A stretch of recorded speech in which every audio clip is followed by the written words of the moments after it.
Bismillahirrahmanirrahim. Alhamdulillahi rabbil alamin. Wassalatu wassalamu ala ashrafil anbiya'i wal mursalin wa ala alihi wa sahbihi ajma'in. Radina billahi rabba wa bil islami dina wa bi Muhammadin nabiyyan wa rasula. Tuan-tuan, puan-puan, muslimin, muslimat yang dirahmati Allah sekalian, Assalamualaikum warahmatullahi wabarakatuh. InsyaAllah tuan-tuan dan puan-puan, malam ni kita menyambung lagi pengajian kita, yang mana kita memilih untuk membicarakan kisah-kisah yang terpilih daripada koleksi hadis-hadis Nabi SAW. Yang mana pada malam ini saya memilih untuk membawakan satu kisah daripada hadis riwayat Bukhari dan Muslim, muttafaqun alaih. Muttafaqun alaih bermaksud Imam Bukhari dan Imam Muslim meriwayatkan daripada jalan yang sama. Sebuah kisah yang Nabi SAW ceritakan kepada para sahabat, yang mana saya kira kisah ini sesuai dibicarakan pada musim sekarang ni, seminggu dua ni. InsyaAllah boleh tuan-tuan? InsyaAllah. Baik. An Abi Hurairah radhiyallahu anhu anin Nabi sallallahu alaihi wasallam qala Rasulullah sallallahu alaihi wasallam. Abu Hurairah riwayat menceritakan daripada Nabi sallallahu alaihi wasallam, Nabi mengatakan, ghaza nabiyyun minal anbiya salawatullah wa salamuhu alaihim faqala liqaumihi la yatba'anni rajulun malaka bud'a imra'atin wa huwa yuridu an yabniya biha wa lamma baina biha wala ahadun bana buyutan lam yarfa' syuqufaha wala ahadun ishtara ghanaman aw khalifatin wa huwa yantaziru auladaha. Ada lagi panjang, saya terjemah itu dulu. Kata Nabi SAW, berlaku satu peristiwa dulu. Ghaza Nabi minal anbiya salawatullah alaih. Pada zaman dulu, kata Nabi, seorang Nabi membawa kaum dia untuk masuk berperang. Contoh ni, seorang Nabi, kata Rasulullah, ada seorang Nabi pada era dahulu ni bawa kaum dia untuk masuk ke perang. Faqala liqaumihi la yatba'anni rajulun malaka bud'a imra'atin wa huwa yuridu an yabniya biha wa lamma baina biha. Nabi ni nak bawa kaum dia masuk perang, dan Nabi ni letak syarat. Nabi ni kata, bukan Rasulullah, Nabi tersebut kata, yang nak ikut aku perang boleh ikut kecuali 3 golongan. Golongan yang pertama, kata Nabi tersebut, orang yang baru lepas kahwin, halal dah, mendirikan rumah tangga, tetapi belum sempat untuk melakukan perhubungan dengan isteri dia, dan dia berkehendak nak melakukan itu tapi tak sempat buat. Dah halal tapi tak buat lagi. Jadi orang begini jangan ikut. Yang kedua, kata Nabi tersebut, wala ahadun bana buyutan lam yarfa' syuqufaha. Dan golongan kedua pula, orang yang sedang buat rumah, yang mana dia sedang membina rumah tetapi bumbung belum sempat siap. Maka golongan ini jangan ikut aku pergi perang, kata Nabi tersebut. Dan golongan yang ketiga, kata Nabi tersebut, wala ahadun ishtara ghanaman aw khalifatin wa huwa yantaziru auladaha. Dan golongan ketiga ialah golongan-golongan yang dia membeli binatang-binatang ternak, dan binatang tersebut sedang mengandung, sedang hamil, dan dia sedang menunggukan kelahiran anak tersebut. Maka golongan ini pun jangan ikut saya pergi perang. Maka 3 golongan ini Nabi tersebut tak bagi ikut pergi perang.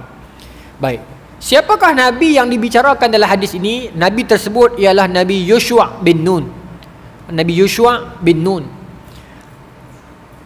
Nabi ini ialah merupakan seorang Nabi daripada kalangan Bani Israel, yang juga merupakan pengikut setia dan anak murid kesayangan lah, boleh dikatakan begitu, kepada Nabi Musa AS. Kisah Nabi Musa AS pergi cari Nabi Khadir tu, yang Nabi Musa bawa seorang anak murid dia tu ialah Nabi Yusha' bin Nun. Jadi peristiwa ni, Nabi Yusha' nak bawa kaum dia, siapa? Bani Israel lah. Nak bawa Bani Israel ni pergi perang. Pergi perang di mana? Nak bawa masuk Baitul Maqdis tu lah. Yang hari ni duk isu ni. Tapi sekarang ni di sepadang Gaza. Tapi ialah sekali lah Palestin. Maka nak bawa Bani Israel ni masuk Palestin, itu pun depa lah yang minta sangat agar Nabi Yosua jom pimpin kami bawa masuk Baitul Maqdis ni. Itu cerita dia. Dan bila dia minta sangat, Nabi Yosua kata okey jom kita pergi, tetapi aku nak sort dulu 3 golongan ini jangan ikut. Okey, jangan ikut. Kalau tuan-tuan perasan dalam kalangan 3 golongan ini, apa persamaan mereka? Persamaan mereka adalah mereka ini sedang melalui satu perkara yang disebut sebagai unfinished business. Benda yang tak selesai, tak settle lagi. Di sudut nafsu dah halal dah tapi tak boleh melakukan hubungan lagi. Di sudut harta benda, dan di sudut ternakan. Maka mereka ini dibimbangi akan mengganggu fokus mereka. Maka apa jangan ikut. Okey. Perang tersebut ialah perang pertama yang Nabi Yosua nak bawa masuk mereka ke Baitul Maqdis. Pertama. Kerana sebelumnya ketika mana mereka ni disuruh masuk, mereka tak mau masuk kan? Dalam Quran sebut. Sejarahnya begitu. Okey.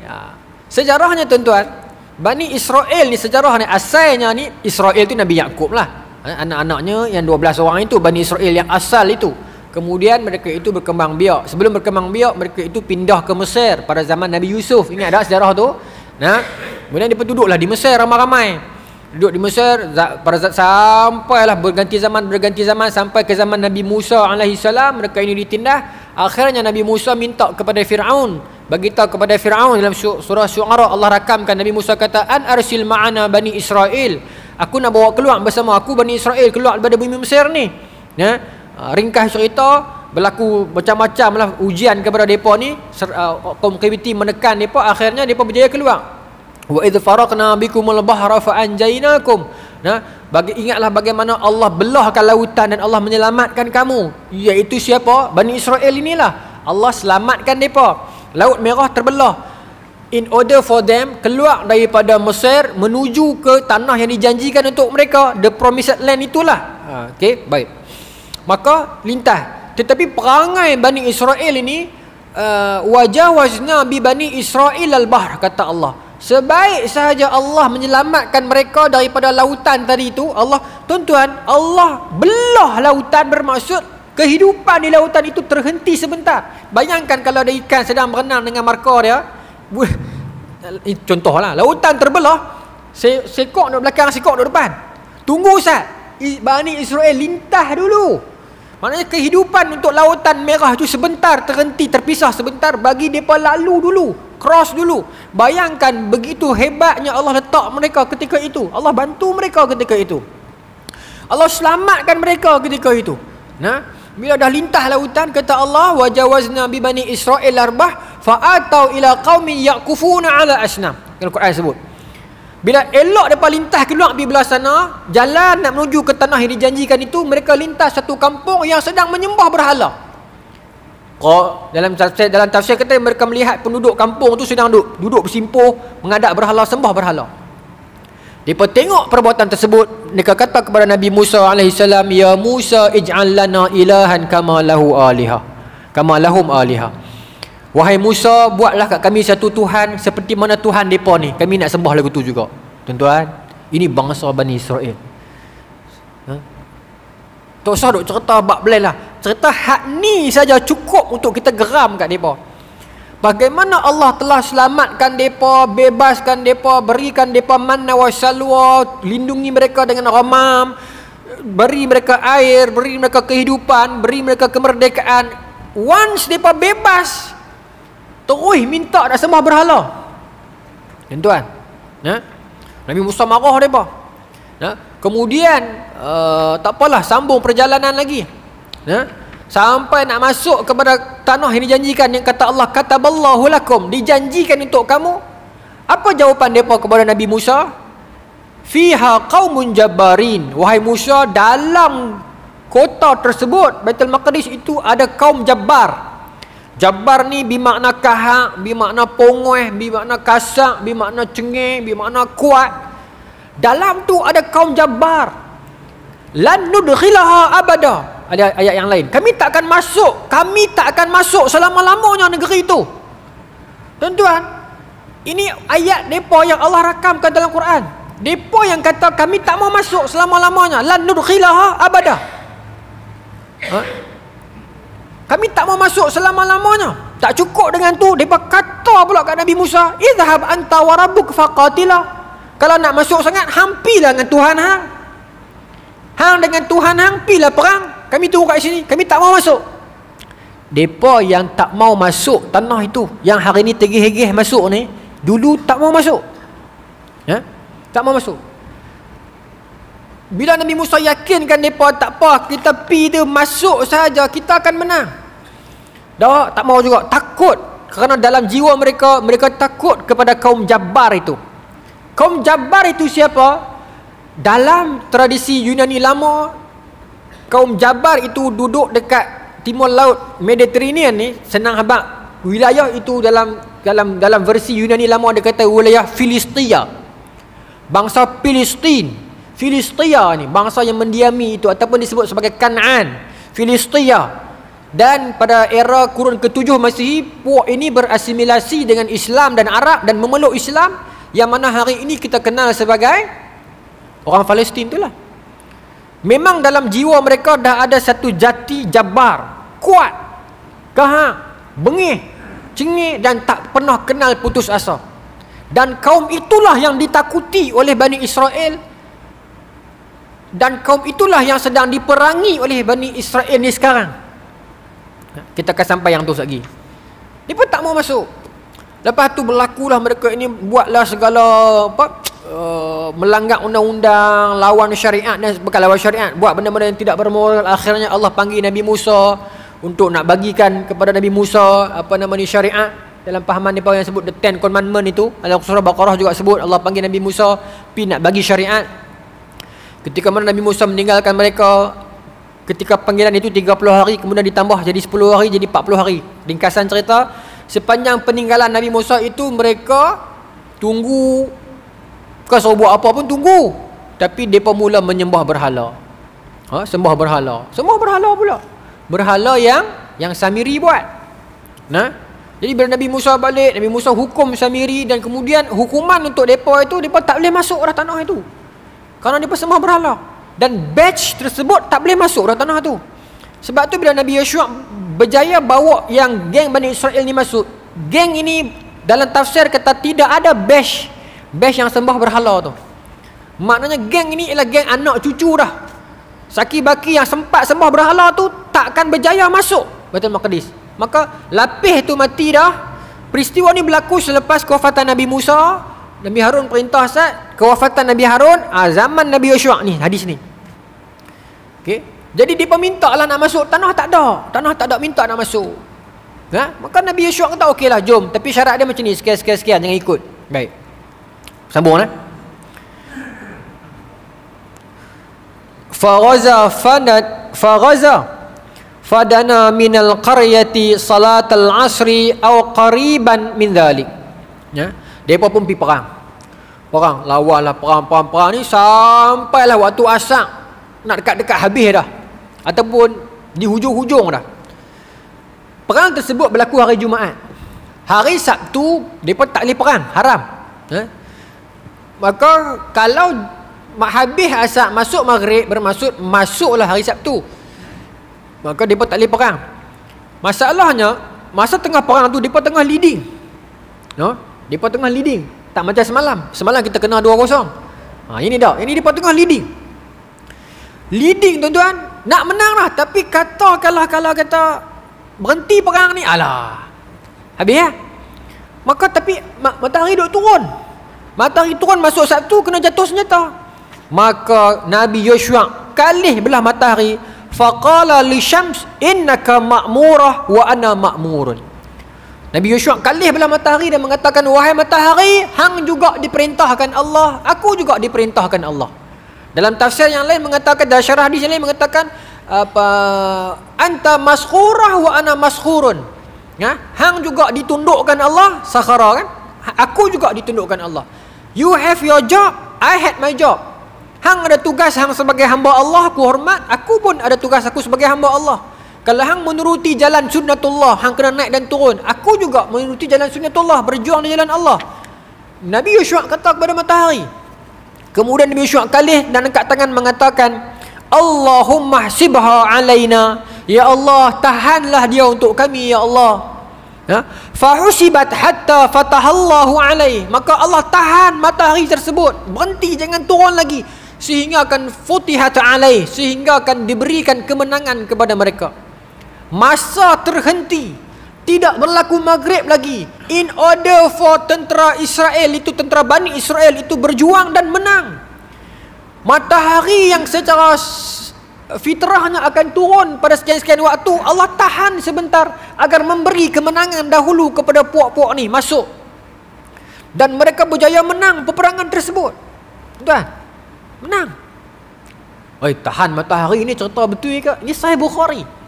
Tak cukup dengan tu, hadis yang lain dalam Musnad Ahmad, Nabi sebut, inna syamsa lam tujbas li bashar illa li Yusha. Dalam hadis yang lain Musnad Ahmad, Nabi kata matahari itu tidak pernah berhenti, melainkan berhenti kepada Yusha, kepada manusia lah. Maksudnya ada sokongan riwayat. Tapi kalau ikut hadis ni tak perlu sokongan lagi, sebab dia dah kuat dah. Tapi kalau perlukan juga, ni dia ada riwayat yang lain yang menyebutkan tentang Nabi mengesahkan memang matahari itu berhenti dengan arahan Nabi Yusha dengan izin Allah lah. Baik. Maka berhenti matahari hatta futiha alaih, sehingga akan diberikan kemenangan kepada mereka. Mereka merdeka, berjaya membuka masuk ke kota tersebut. Tapi sebenarnya bukanlah masuk habis lagi tuan-tuan. Peristiwa ni mereka berjaya masuk ke sipi-sipi ya. Bukanlah menang dengan keseluruhan kaum Jabbar, tidak. Tapi at least boleh masuk. Tapi selepas mereka masuk, Nabi Yusha pun meninggal dunia. Mereka buat perangai balik. Buat perangai balik, akhirnya kena hantam balik dengan kaum Jabbar ni balik. Kena hantam pula, patah balik, keluar balik, lari duk sempadan. Sampai zaman Nabi Samuel. Minta pula kat Nabi Samuel, minta kat Allah, tolonglah ib'as lana malikan, minta kat Allah agar Allah angkat dalam kalangan kami seorang raja, sehingga akan kami nak nuqatil fi sabilillah, kami nak berjuang di jalan Allah. Kemudian Allah lantik siapa tuan-tuan? Talut. Zaman tu Talut pimpin mereka. Masa Allah mula-mula angkat Talut, mereka tolak pula. Dia berkata, alamak, Talut ni bukan dalam kalangan golongan-golongan yang kami, ni golongan-golongan yang rendah-rendah ni, takkanlah dia nak jadi raja kami. Berlaku banyak pula, saya kena ringkaskan lah, itu panjang sangat. Akhirnya Talut berjaya bawa mereka ni sampai ke sebuah sungai. Talut kata, siapa minum air ni jangan ikut aku. Man syaraba minha falaysa minni, siapa yang minum daripada kalangan dalam air ni, dia bukan dalam kalangan aku. Nak minum sikit tak apa, minum banyak tak boleh. Dia pun kedarah minum punya banyak, tak boleh ikut. 313 orang saja yang ikut tentera Talut. Akhirnya bila masuk berhadapan dengan kaum Jabbar ini, Talut tawarkan kepada siapa yang nak lawan dengan Jalut. Akhirnya muncul seorang anak muda kecil, Nabi Daud AS, yang berjaya menumpaskan Jalut. Akhirnya Nabi Daud jadi menantu kepada Talut. Kemudian mengasaskan kerajaan Bani Israel yang pertama yang merdeka, yang menyatukan dua belah puak ini. Habis zaman Nabi Daud, turun kepada zaman Nabi Sulaiman, pun berjaya mereka ni. Tapi pada masa tu mereka dah mula dah kenal-kenal sihir dah. Wattaba'u ma tatlu syayati ala mulki Sulaiman tu. Mereka dah mula dengar bisikan-bisikan jin yang tentang fitnah kehadap Nabi Sulaiman itu. Mulalah, dah mula dah. Tak apalah. Ringkas cerita, habis zaman Nabi Sulaiman, mereka ni hidup berpecah belah balik, buat kerosakan di muka bumi pula, sampai Allah takdirkan Bukhtansar, Raja Nebuchadnezzar mai hantam mereka, Raja Babylon. Habis mati pula, lari setengah, hilang setengah, jadi hamba setengah, lari pula. Sampai zaman Cyrus the Great kata, mailah balik, kesian kat hampa, mai buat balik rumah apa kat sini. Buat balik, buat perangai, bergaduh dengan orang Yunani, dengan orang Parsi. Orang Parsi tinggal mereka kena hantam pula dengan orang Yunani, dan berlaku pula perang dengan Yunan. Lepas tu pada era selepas Masihi, mereka bergaduh pula dengan Rom, berlaku perang antara Yahudi dengan Rom pada zaman Titus. Dan lepas tu pada zaman Herodes berlaku lagi peperangan, kena usir pula. Lepas tu mai balik pada zaman pada Islam, mai buka pintu, mai lah nak duduk sikit-sikit, bolehlah duduk sat. Sedangkan orang Kristian tak suka kat mereka. Orang Kristian minta kepada Sayyidina Umar, kalaulah Islam nak pegang Baitul Maqdis ini, okey, tapi jangan letak kami satu tempat dengan orang Yahudi. Kami tak mahu. Orang Kristian tak mahu mereka. Sebab itulah Western country sekarang duk sokong Israel, bukan pasal sokong sangat. Mereka tak mahu tanggung reba. Mereka tak mau tanggung Israel tu balik ke negara mereka. Mereka sokong tu dengan tujuan agar pilah duduk sana Israel, oi, kami tak mau tanggung rebah hangpa. Orang barat pun dia tak mau bangsa Yahudi ni. Rebah, pilah duduk sana. Lepas tu dia pada sokong Kemain. Sokong tu sokong keluar pada mereka sebenarnya tu. Mereka tak mau tanggung. Mereka tahu bangsa ni duduk di mana pun dia pecah belah orang. Dia duduk di mana pun dia menyusahkan orang. Dia masuk Madinah pada era sebelum Rasulullah. Tunggu siap-siap di Madinah. Menceritakan tentang Nabi akan datang, Nabi akan datang, Nabi akan datang. Sedangkan banyak tempat lain dia boleh pergi. Dia boleh pergi tunggu Madinah. Sedangkan Madinah itu kota yang penuh dengan penyakit dulunya, Yasrib tu. Tetapi kenapa orang Yahudi pilih untuk duduk Madinah? Kerana mereka sedang menunggu seorang Nabi, Nabi Muhammad SAW lah. Tapi bila Nabi itu diutuskan mai ke Madinah, bukan dalam kalangan mereka, then mereka lawan. Same things goes today. Kenapa banyak negeri yang tawarkan kepada Yahudi dahulunya untuk dirikan negara Israel? Ada tuan-tuan baca Uganda scheme. Uganda offer mai buka negara Israel dekat tanah Uganda, tak mau. Argentina pun offer, tak mau. Nak pi Palestin juga. Why? They are waiting for someone there. Boleh ke terkeluar bahasa Inggeris? Dia baru tunggu seseorang di sana. Dia bersangka Mesiah itu dia menunggu itu seperti mana mereka menunggu Rasulullah. Tapi kalau terbit Mesiah yang benar, turun Nabi Isa yang benar, tidak berpihak kepada mereka, mereka akan lawan. Mereka akan pilih the false Messiah, Antichrist itu. Ya? Sejarah yang sama berulang. Seperti mana seluruh Yahudi berkumpul nak tunggu di Madinah, sekarang mereka berkumpul nak tunggu di Palestin. Tuan-tuan, ya, tak apalah saya tadi terlajak sahabat Sayyidina Umar. Mai zaman perang salib pertama 1099 Masehi, datang kaum Frank daripada Eropah, Perancis antaranya, mai serang Baitul Maqdis, dapat kat Kristian. Nah, kena hantam, orang Islam kena hantam, betul lah. Orang Yahudi kena lagi teruk. Apa bukti je? Perang salib kedua 1187, bila Sultan Salahuddin Al-Ayyubi masuk ke Baitul Maqdis, dia terkejut tengok orang Yahudi less than 15 people, kurang dari 15 orang. Sikitnya bangsa Yahudi. Pasal apa? Pasal kena teruk hantam masa perang salib pertama. Ya? Betul, barulah Islam, bila Islam buka pintu, Sultan Salahuddin buka pintu lah. Yes, awak ada hak lah nak main duduk di sini. Asalkan under rules of Islam, boleh main duduk. Islam bagus. Ya, Kristian boleh duduk, Islam boleh duduk, Yahudi pun duduk lah, tak ada masalah. Duduk-duduk buat perangai. Perang salib ketiga, mereka lari, menyeludup di Eropah, masuk di Eropah, masuk di Portugal, masuk di Spanyol, masuk di Perancis. Apa nasib mereka di sana? Kena bakar oleh Raja Philip. Buat perangai pula. Lari pergi Spain, lari pergi England, kena kacau, kena hantam. Nah, itu nasib mereka sampai ke zaman moden pun. Eropah tak suka mereka. Di Rusia dalam tahanan ghetto. Mereka duduk dalam ghetto, tuan-tuan. Ghetto ni satu kawasan berpagar, seperti mana mereka buat kat orang Gaza sekarang. Dulu mereka dibuat begitu di Eropah. Tak boleh berkawan dengan orang Eropah pun. Baca sejarahnya di Rusia. Nah, teruk mereka ni. Sampai perang dunia kedua kena hantam pula. Orang nak sebut Hitler, bukan Hitler seorang, seluruh Eropah bersama tak suka kat mereka. Nah, itu nasib mereka, tuan-tuan. Tak ada orang suka kat mereka. Kata Allah, Allah akan menghantar kepada mereka ni, la yab'asanna alaihim ila yaumil qiyamah. Allah akan menghantar kepada mereka ini azab sampai hari kiamat. Itulah nasib mereka. Mereka takkan menang. Wallahi mereka takkan menang. Mereka satu bangsa yang bacol, yang penakut, tak berani nak bertatap muka dengan perjuang Qassam. Mereka hanya mampu bom saudara-saudara kita yang sedang sakit di hospital. Itulah perangai orang Yahudi. Tak mampu nak berhadapan face to face gently, man with man. Tak berani berhadapan. Tak berani nak hadap, nak angkat muka pun dengan perjuang Qassam. Hak mereka berani bom orang yang dah sakit dalam hospital. Itulah Israel. Ni mereka ni, tuan-tuan, yang dunia duk geron sangat ni, penakut. Daripada dulu Allah dah campak dalam hati mereka takut kepada bangsa Jabbar ini. Dan that same Jabbar adalah Palestin hari ini. Bezanya dulu belum Islam, lah dah Islam, lagilah kuat. Mereka tak berani ni, tuan-tuan. Sebab tu mereka took a trouble untuk susah payah set up satu operasi, naik satu helikopter, bangkit waktu subuh awal pagi semata-mata nak bom Syekh Ahmad Yasin seorang yang dah tua duduk atas kursi roda. Pilah depan-depan tangkap. Takut apa? Syekh Ahmad Yasin kata, kalau nak tangkap aku, mai ambil aku atas kerusi, aku tak boleh lari. Lari. Dia pun tak berani. Bom curi-curi daripada atas helikopter. Cari waktu pagi sebelum subuh. Hanya nak bom seorang tua atas kursi roda. Penakut bangsa ini. And yet kita takut untuk nak gempur mereka. Tuan-tuan, Tak habis gini. Ini nasib bangsa. Ini tak tahu, tak ada bahasa, geram pasal tengok kes yang hospital tadi tu. Yang bangsa mengaku mendabik dada kononnya kuat. Kuat apa? Tuan-tuan, sambung hadi dulu, sambung hadi saya sambung tu. Kamu sambung tu ni lah, geram.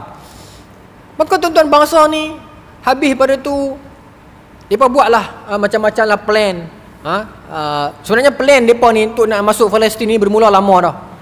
Sebenarnya dia bukan bermula pada zaman Theodore Herzl lagi, 1896, bukan. Sebelumnya lagi dah mulalah perancangan depa nak masuk Palestin itu. Sebab itu bila Napoleon Bonaparte masuk Mesir 1798, dia offer kepada Israel siapa yang nak buka negara.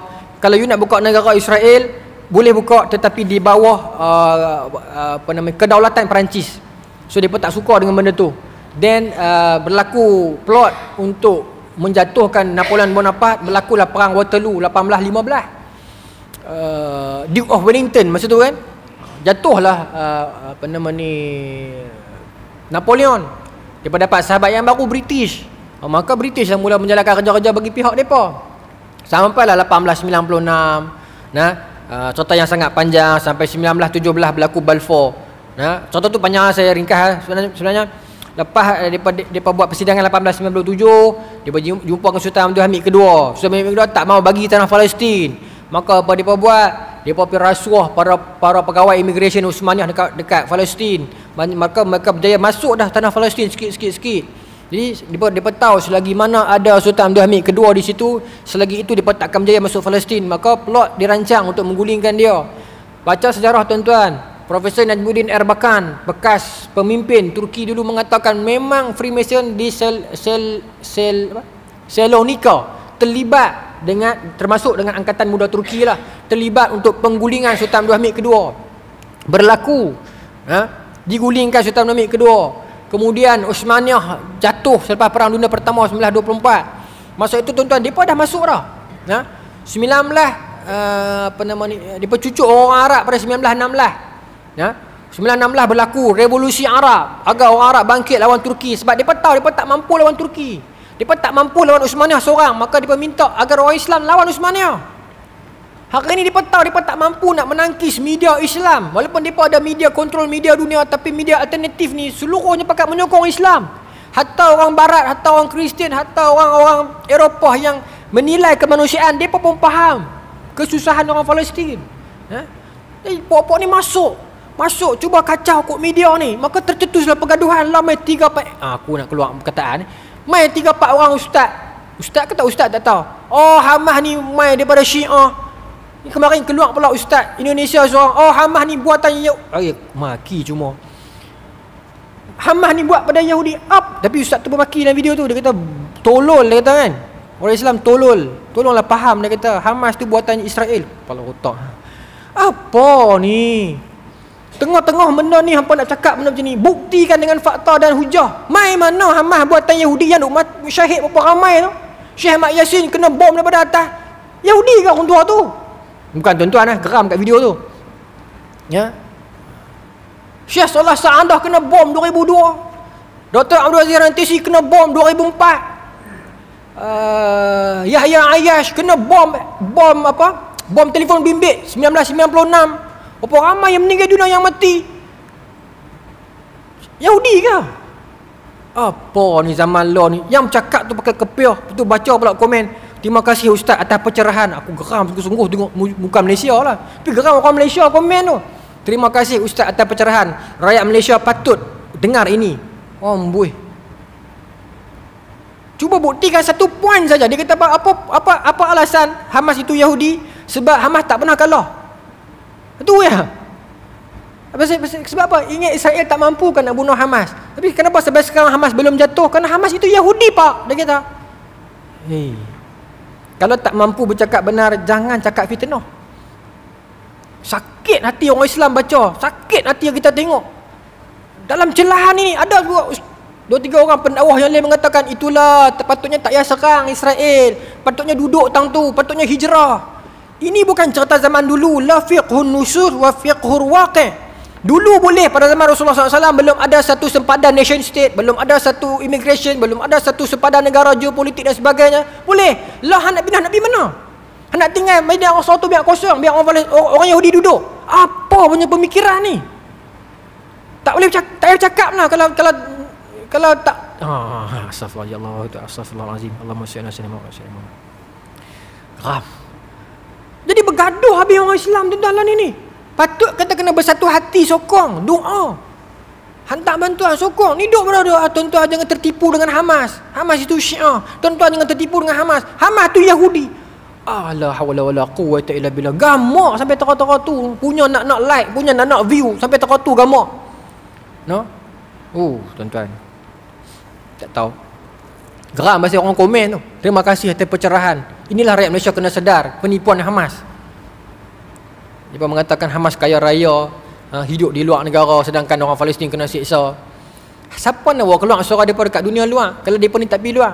Itu pun kalau mereka tak kena sekatan, mereka balik lama dah. Dr. Abdul Aziz Rantisi kena sekatan dulu, syahid. Once sekatan tu ditarik balik, terus dia meluru balik ke Gaza. Tak tunggu lama. Tahulah. Sambung layan ni tuan-tuan jadi geram pula. Astaghfirullahalazim. Tak dengan. Semua ini nah. Baik. Maka lepas dia menang perang tersebut, tuan-tuan, lepas dia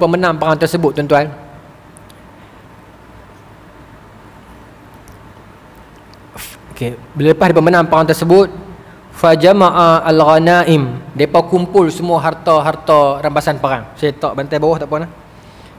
Atas lah kot. Ke ganggu kamera.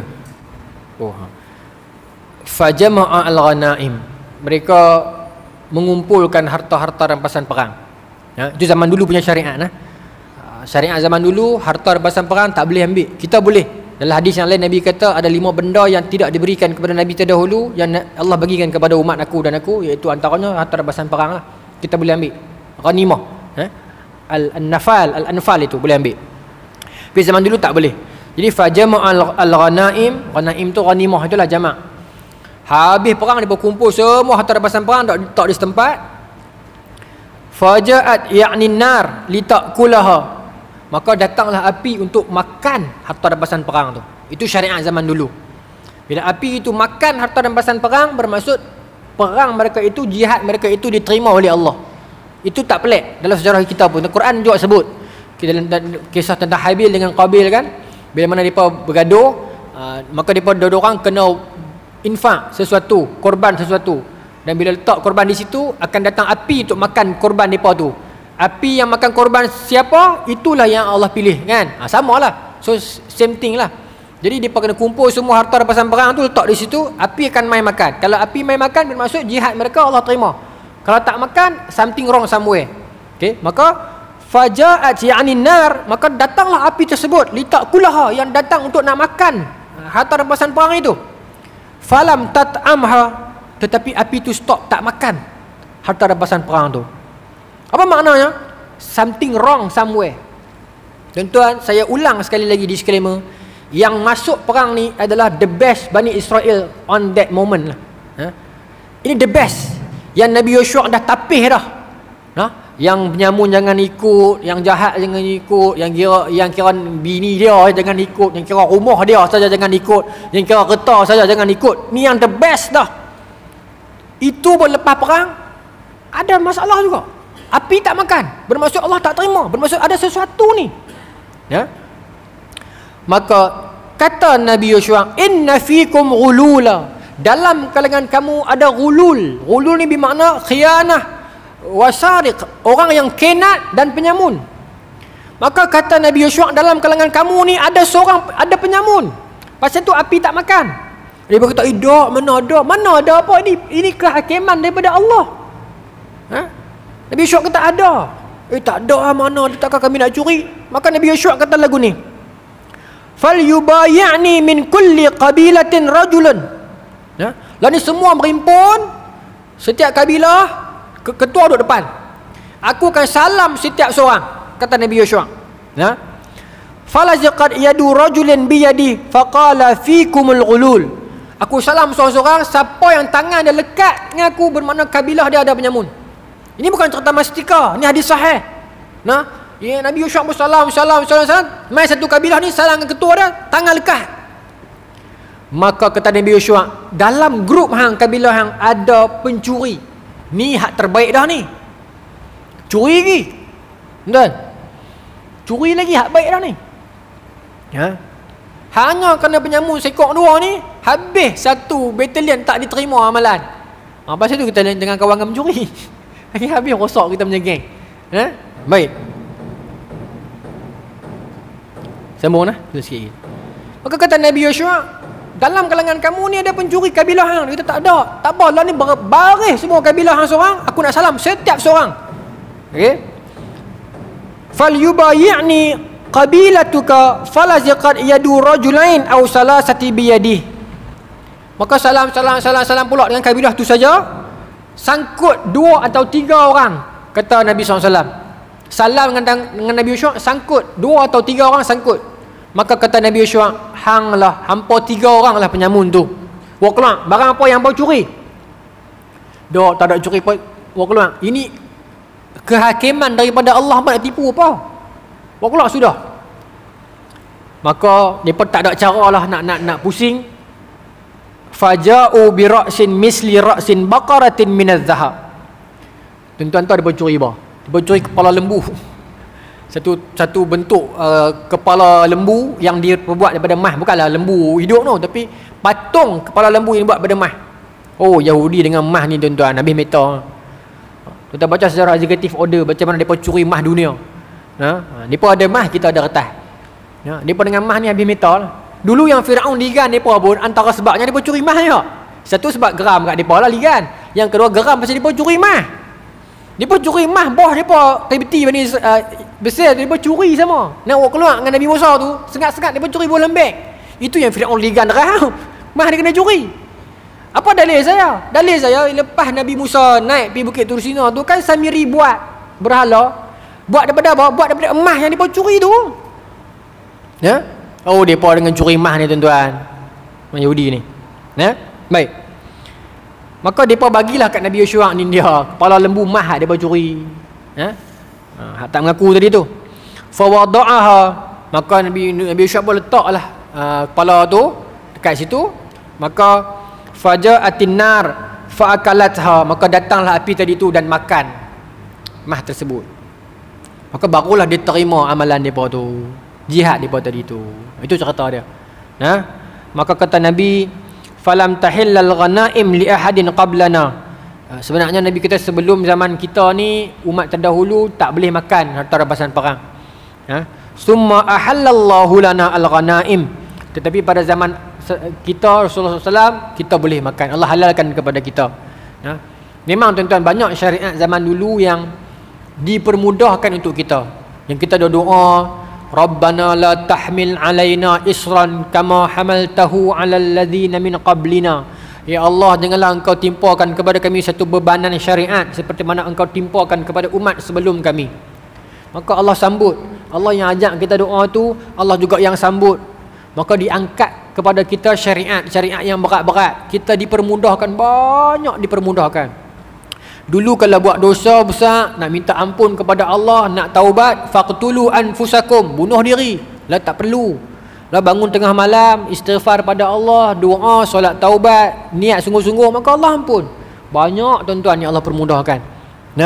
Ini syariat zaman depa ni. Itulah bangsa ni tuan-tuan. Meskipun Allah dah permudahkan depa, bantu mereka, beri kemudahan kepada depa, and yet mereka masih lagi melakukan kerosakan. Tuan-tuan, tadi yang saya kata tu, pada 1916 berlaku Arab Revolusi. Saya dah cerita dah di masjid ni banyak kali, saya ingat. At the same time, mereka buat Sykes-Picot Agreement, Perancis dengan British. Perjanjian Sykes-Picot Agreement ni, mereka bahagi wilayah Arab antara Perancis dengan British. Tetapi ada satu wilayah itu, mereka KIV, disebut sebagai zon pengawasan antarabangsa. Dalam bahasa yang mudah, British kata kepada Perancis, you tak boleh ambil, I tak boleh ambil. Kawasan ini kita KIV. KIV for whom? Untuk siapa? Maka 1917 berlaku deklarasi Balfour. Maka British ditugaskan, diamanahkan sebagai macam pemegang taruh stakeholder ataupun pemegang amanah untuk jaga tanah ini. Jaga untuk siapa? Ambil lah habis. Kalau nak ambil sangat, tak. British masuk sebagai pemegang amanah sahaja, menjaga tanah itu pada 1917. Masuklah General Edmund Allenby masuk 1917 ke tanah Palestin. British sebagai pemegang amanah untuk menjaga tanah Palestin. Itu tak macam sejarahnya begitu. Maka hiduplah orang-orang Palestin ni bersama-sama dengan orang Yahudi masa tu. Mereka tahu berapa ramai mana sikit, tapi dia masuk sikit. Sampai satu tahap orang Islam dah tak tahan dah. Orang Islam Arab yang lain tak tolong. Kenapa mereka tak tolong? Pemimpin Arab yang lain tak tolong. Sebab masa tu mereka tengah kalut. Kalut apa? Masa tu kan Utsmaniyah baru lepas tamat. Arab baru lepas berpecah, Utsmaniyah baru jatuh.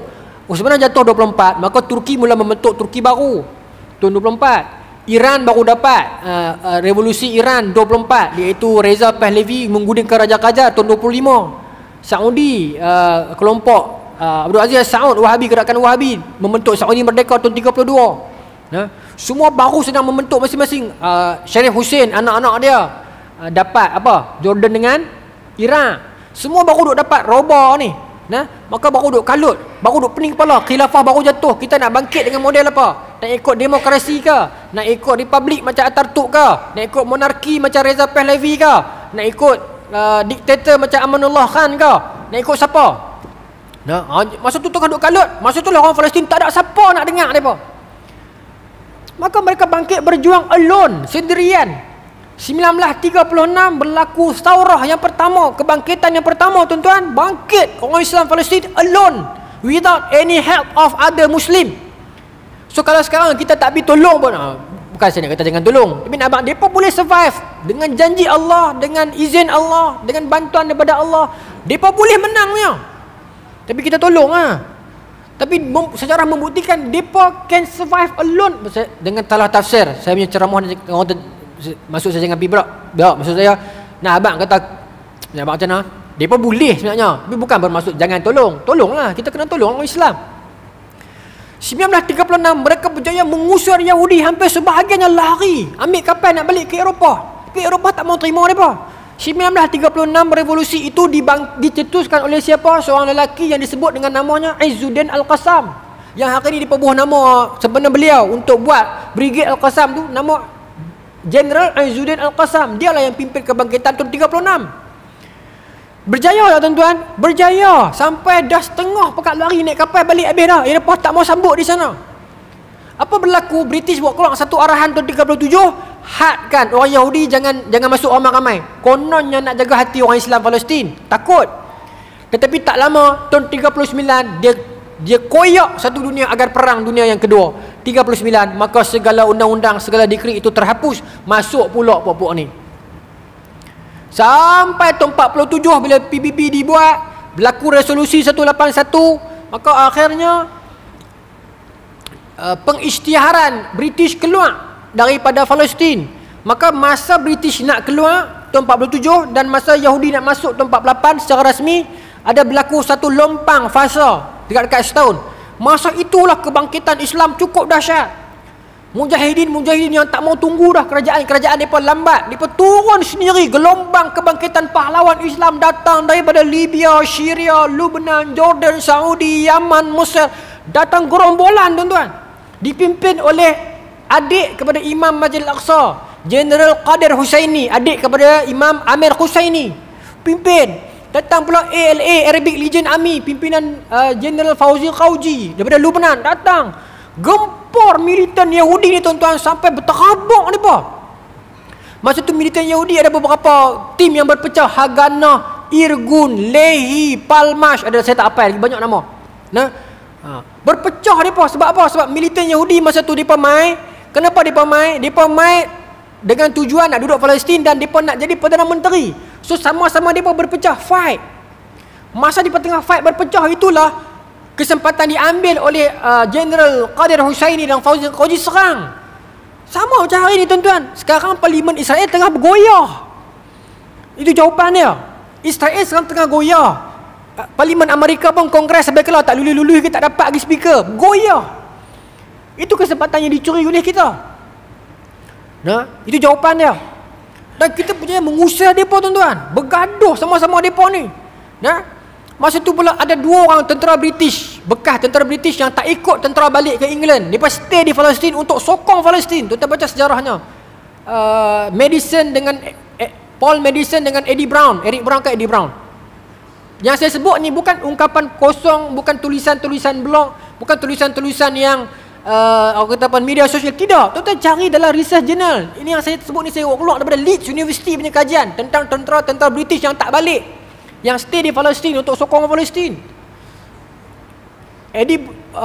Paul Madison tu dia bara dekat Yahudi sebab Yahudi bunuh abang dia. Tu dia stay, dia sokong orang Islam. Depa ni pakar bom. Bergabung dalam ALA, depa bom habis tentera-tentera Yahudi, pening kepala Yahudi. Tuan-tuan, masa tu, sampai masa tu seorang pimpinan Haganah ni dia minta Amerika dengan British buat sesuatu, maka British mai buat keluar satu arahan agar tentera Islam, negara-negara Islam turun mai lawan Israel. Fishy tak? British buat keluar arahan agar tentera Islam turun mai lawan Israel. British yang suruh. Bukan British suruh tentera Islam mai lawan Islam. British suruh tentera Islam yang rasmi ni mai lawan Israel. Pelik. Tentera Islam dengar, tentera negara Islam lah. Seronok lah pemimpin-pemimpin dia. So kami pun tak malu dengan rakyat kami. Kan? Rakyat dia kata apa tak hantar tentera, kami boleh hantar lah ni. Turunlah tentera Islam mai. Lawanlah dengan Yahudi, lawan pula. Tetapi apa kesudahan dia? Bila mujahidin merata, dia tidak ada satu koordinasi. Jadi Yahudi nak deal dengan siapa? British, Amerika nak deal dengan siapa? Tak boleh deal lah. Mujahidin melambak.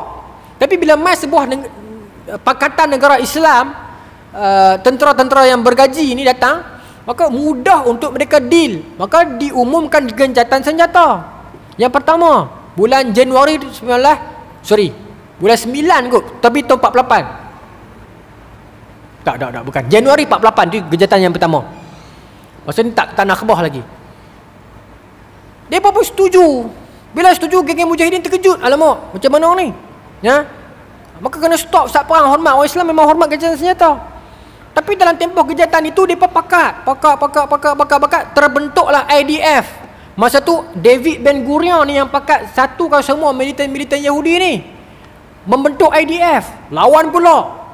Bila mereka dah kuat, mereka main hantam. Mereka yang cabul gencatan senjata tersebut. Kita kena, tapi masa tu punya kuat kita, tuan-tuan. Yahudi yang cabul gencatan senjata, main serang kita. Kita pukul sampai mereka terak balik. Elok mereka terak. Oh, cup. Gencatan senjata pula. Kita pun okey. Minum air dulu, tunggu Ustaz. Mereka minum air, makin lawan kita balik kali kedua. Kena cabul gencatan senjata. Kita pun bagi. Memang tuan-tuan, orang akan berhujah. Memang dalam Quran sebut, kalau mereka minta gencatan, kita bagi. Tapi tengok orang juga. Kalau dah 2 kali mereka muhung kita jangan jatuh ke lubang yang sama 2 kali kan. Sebenarnya benda ni dia tak boleh cerita dalam kuliah. Yang macam ni nanti dia akan jadi salah faham. Dia kena explain sangat detail waqi' dia yang berbeza itu. Baik. Saya harap dia tak jadi fitnah. Kalau tuan-tuan tak clear, tuan-tuan tanya terus lagi. Baik. Maka berlaku tu gencatan senjata. Dia serang pula kali kedua. Kerang pun kena lagi, jatuh terak pula kali kedua. Punya kuat kita masa tu. Sampailah kali ketiga, mereka pandai, mereka pergi minta gencatan senjata secara berasingan.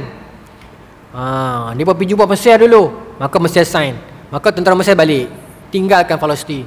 Tentera Syria heran, apa Mesir balik? Maka Syria pun sign, Syria balik. Jordan ni, awak apa pakat balik? Aku pun sign balik. Seorang balik, meninggalkan tentera Palestin dan mujahidin sendirian. Itu sejarah dia.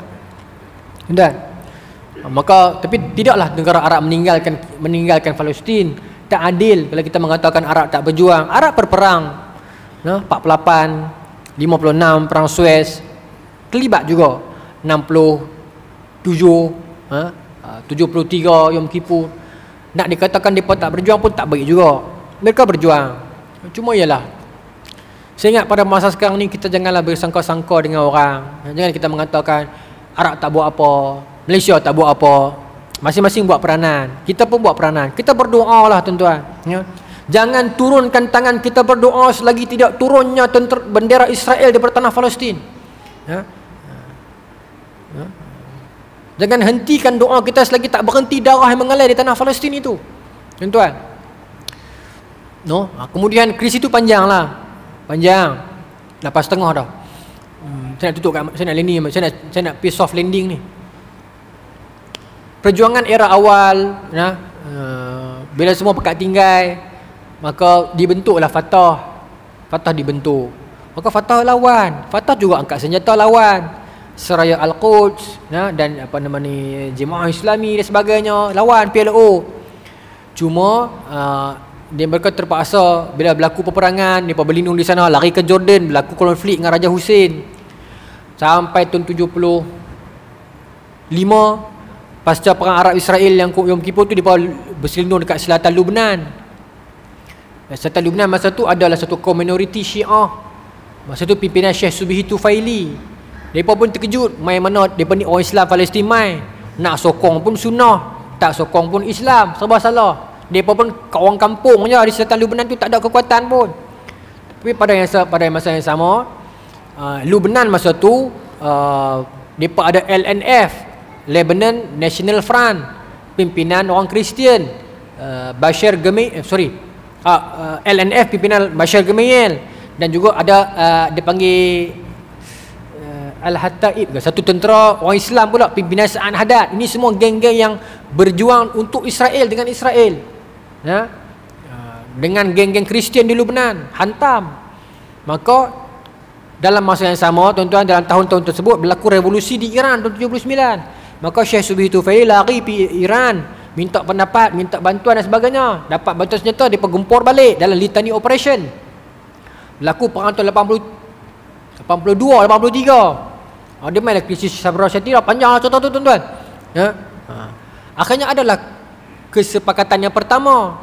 Sampai pasca 83, PLO mula berubah daripada angkat senjata kepada angkat pen.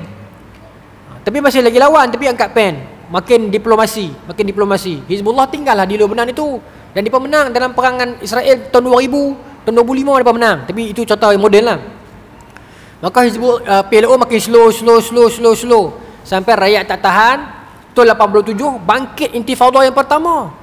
Intifada yang pertama 87 September. Rakyat tak tahan. Rakyat tak larat dengan Fatah masa tu yang dah makin hanyut dengan pen dia, dan Hamas belum muncul lagi. Hamas dah muncul dah, cuma Hamas tak namakan mereka sebagai Hamas. Hamas namakan sebagai Majma' Islami, iaitu yang dakwah orang. Dakwah, panggil tarbiyah, main surau, main masjid, buat usrah. Itu modul tarbiyah dulu. Pasal Hamas faham benda ni, kita kena ada strong foundation dulu, baru kita boleh survive lama. Sesebuah pertubuhan yang tidak ada strong foundation, tak ada satu usrah, tak ada satu silibus, tidak ada satu kitab ke apa modul yang kita nak pakai, dia bohong ya. Dia mungkin boleh pergi 4-5 tahun kemudian dia akan bubar, ataupun orang kalau 4 parti dan sebagainya, tutup. Tapi kalau sebuah pertubuhan itu ada foundation yang kuat, sebab itu yang Hamas nampak. So peringkat awal tu dia bagi gerakan masjid, panggil anak muda main, bagi tarbiyah dan sebagainya. Akhirnya tahun 87 barulah terbentuk Hamas. 6 orang penaja awal Hamas: Abdul Aziz Rantisi, Syekh Salah Saadah, Dr. Syekh Mat Yasin, Syekh Taha, Dr. Ibrahim Yazuri, Syekh Salah Saadah sebut dah tadi kan, Yahya Ayyash. Main mana Yahudi ni, 6 orang ni semua perjuang ni. Saya harap Ustaz Indonesia tu tengok video ni, geram. Berjuang, lawan. 87 terbentuk Hamas. Itu pun tak angkat senjata lagi. Diplomasi. Lepas intifada yang pertama, terlalu kuat. Boleh kan tuan-tuan marah kat saya ni, macam drag lama masa ni. Boleh sikit lagi Lepas tu drag masa lama kekeluar tu. Lepas tu bila Israel dah tak tahan. Apa bukti Israel tak tahan? Sebab dia kena teruk intifada yang pertama, maka dia cadangkan agar buat Madrid 91 dan Oslo 93. Malangnya PLO sign. Okey. Dan masa itulah watak PLO mula berubah pasca 93 sampai tahun 2000. Memang kahak bila PLO dapat jadi PA, iaitu Palestinian Authority. Depa lah yang buat-buat kerja untuk Israel. Muhammad Dahlan semua tu antara pemuda-pemuda PLO yang sangat kasar. Bunuh, pukul, tangkap orang Hamas. General Yahya Ayyash mati antaranya adalah maklumat daripada PA yang PLO ni lah. PA tu tak salah, PA tu nama Palestinian Authority, iaitu siapa yang menang pilihan raya jadi PA lah. Macam sekarang Hamas lah PA. Okay. Tetapi kita tak boleh kata PLO jahat sekarang. Depa dah berubah dah. Geng itu telah berlalu. Tahun 2000 intifada yang kedua, kemudian tahun 2004 Yasir Arafat meninggal dunia, dia juga ada jasa, tapi yalah tak apalah. Tapi habis golongan itu, dia main golongan dia panggil the new guard. Macam Mustafa Baruti semua ni. Ni the new guard. Jadi depa dah mula lunak dengan Hamas. Hamas pula angkat tangan, saudaraku Fatah, PLO, mainlah kita sama-sama. Maka berlakulah kesepakatan antara mereka. Fatah buat cara Fatah, diplomasi dan sebagainya, mengawal di tebing barat. Hamas dengan cara Hamas, dengan lebih senjata, dengan lebih radikal, dengan lebih tarbiyah, dengan cara di Gaza. Maka kita tak boleh kata Fatah tak buat apa-apa. Kita tak boleh kata PLO do nothing. No. Kalau PLO pada era 93 sampai 2000, yes. Tapi PLO sekarang tidak begitu. Fatah sekarang tidak begitu. Masing-masing sedang membuat kerja mereka. Hatta saya ingat Qatar juga membantu. Kalau kata Iran bantu, tak apalah Iran bantu atas nama Iran. Kita jangan faham Iran bantu atas nama Syiah, tidak, atas nama Iran itu. Takkanlah masa tak mau jadi astagfirullahalazim. Maka Iran bantu, Syria bantu, Qatar bantu, Qatar sunnah bantu kan? Maka itulah yang kita nak bawa mesej Islam. Janganlah kita duk sibuk masalah ni, kita nak pergi kata Hamas ni pun tipu, Hamas ni pun kaya. La ilaha illallah. Sedih betul lah. Lepas tu kita heran kenapa Islam tak menang-menang lagi. Kerana orang macam kita. Janji Allah surah Al-Isra ayat 4 sampai 7. Kita akan menang. Akan sampai pada masanya Allah akan hantar para ibadallah untuk menghapuskan orang-orang Yahudi ini. Dan kata Allah, kita akan la yadkhulul masjidah, kita akan masuk masjid dalam keadaan yang kuat, yang segak, yang tegap, yang gagah. Depa akan binasa. Itu janji Allah. Depa akan binasa tuan-tuan. Kita lah kena, jangan putus doa kita, jangan putus harapan kita. Doa senjata mukmin. Jangan turunkan tangan selagi mana tidak turun bendera Israel di tanah Palestin. Kita doa banyak-banyak. Tuan-tuan, saya minta maaf. Saya termasuk emosi sikit. Saya minta maaf. Saya tak macam ni dalam kuliah. Tapi saya minta maaf. Ini bukan masanya kita bertekak. Ini bukan masanya kita nak menunding jari hang aku. Kita boleh katakan kawan ni tak buat apa, kawan tu tak buat apa kan. Masanya kita nak tuduh orang ni tuduh macam-macam. Ini bukan masa yang sesuai. Musuh ni kadang-kadang, musuh ni mereka bergaduh. Tuan-tuan, saya cerita tadi kan, Parlimen Israel bergolak. Tetapi peperangan ini menyebabkan mereka bersatu. Takkan kita nak jadikan peperangan ini tempat kita berpecah? Janganlah begitu tuan-tuan.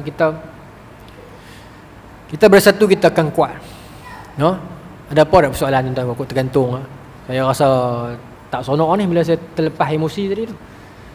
Ada apa-apa yang segantung di hati di sanubari tuan-tuan? Ada? Tak ada? Ada. Tuan-tuan jangan tanya masa saya keluar lagi. Saya dia di luar kuliah dah. Tak ada no? Clear dah no? Tentang Yahudi apa semua tu tak ada. Tak payah layan lah. Tu merapu sangat. Tak ada hujah langsung. Kalau ada hujah kita lawan cara hujah. Tapi nak lawan hujah pun tak ada point langsung. Hanya satu tuduhan, accusation yang kata Hamas tu main pada Yahudi. Tak ada langsung point. Saya tak nampak celah mana point itu. Hanya sekadar mengatakan Hamas tak benar kalah. Habis tu Hamas tak patut berperang. Habis tu Hamas kena stop. Biar orang Palestin kena kat situ. Kalau tak ada Hamas pun orang Palestin kena juga. Semua orang tahu kan tebing barat. Memang dah wilayah depa dah. Memang kita Fatah, tapi depa kontrol kat wilayah situ. Kan? Tak lawan tapi tengok apa jadi. Depa buat undang-undang, umur bawah 40 tak boleh masuk Aqsa. Depa provoke. Kan? Depa masuk pada hari Passover, masuk pakai kasut. Tak nampak ke semua tu? Bukan tuan-tuan ni cerita dalam video ni. Tuan-tuan okey, orang Sembilan okey. Saya dah tengok video-video Ustaz Maneh dekat Masjid Sembilan. Oh, semangat orang Sembilan ni. Bagus. Khaybar ya Yahud, Jaishu Muhammad saufa ya'ud. Hati-hati orang Yahudi, tentera Muhammad akan kembali. Kita akan kembali tuan-tuan. Cuma saya berbeza. Saya tak bawa mesej kebangsaan. Bagi saya siapa pun yang pi atas nama Islam, Arab ke, Melayu ke, Palestin ke, Saudi ke, Parsi ke, Bangladesh ke, Islam, kita sokong dia. Kita pi. Sekarang kita tak boleh pi, kita terikat. Tak apalah, jangan ada marah kerajaan. Kita doa banyak-banyak, kita bantu kewangan, kita doa, jangan putus asa. Ustaz ni orang kerajaan ni cakap macam ni. Dah, kerajaan dulu pun saya akan cakap benda yang sama. Dia ada satu geopolitik ni benda yang sukar lah kita nak cerita lah kan. Tapi percayalah tuan-tuan, dia pun buat kerja. Qatar yang orang kata macam-macam, Qatar HQ kepada Hamas. Dia pun buat, insya-Allah lah, yakinlah. Cuma kita menunggu juga statement rasmi OIC ke ataupun Pakatan Menteri-Menteri Pertahanan Negara Islam ke, bagi kemas sikit kan. Yang tu yang tak ada lagi tu. Itu saja tuan-tuan. Minta maaf lah. Kalau ada yang soalan tak ada. Tak ada. Tergantung terbuku di hati ya. Yang relating to this topic Yang lain saya tak pandai Yang ni pun tak pandai juga. Cuma saya dah terlepas emosi tadi tu, saya nak kena sulam balik. Tak ada ustaz. Yang tergantung. Tak ada. Macam tak ada. Tak ada noh. Susah hati saya orang Sembilan ni. Muka garang-garang semua. Selalu saya abang kat ustaz nah. Saya tak mau pi macam seminar semua macam marah kat saya ya. Menghayati. Saya tak main 2 bulan ingat malam ni main senyum tau. Garang juga. Ni semua pencing-pencing polis kot. Mungkin lagu tu kot no. Mungkin lagu tu kot. Saya je kot sangka buruk. Sangka buruk. Saya ni pangkat anak. Susah hatilah takut ayah-ayah ni tak seronok dengan kita kan. Takut kita tak beradab kau dan sebagainya. Saya minta maaf lah nah. Wallahu ta'ala alam. Bismillahirrahmanirrahim. Allahumma razuqna fahman nabiyyin wa ifdal mursalin wal malaikatil muqarrabin wahdina fi hidayatil arifin bi rahmatika ya arhamar rahimin walhamdulillahirabbil alamin. Assalamualaikum warahmatullahi wabarakatuh.